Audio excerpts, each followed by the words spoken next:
Hello everyone, how are you doing? This is MD Tech here with another quick tutorial. In today's tutorial, I'm going to show you guys how to go about contacting TikTok chat support on the TikTok app on iOS or Android.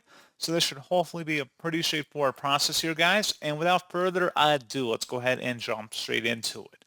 So all you have to do is open up TikTok and select your profile icon in the bottom right. Just click on it and then select the hamburger icon in the top right corner and select where it says Settings and Privacy. Now that we are on this page, scroll down to near the bottom underneath Support and About.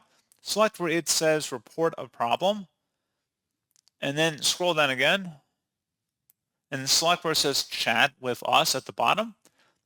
So at this point, go ahead and enter in your message, and then you'll get an automated response saying that TikTok will get back to you when they review the message if further action is needed.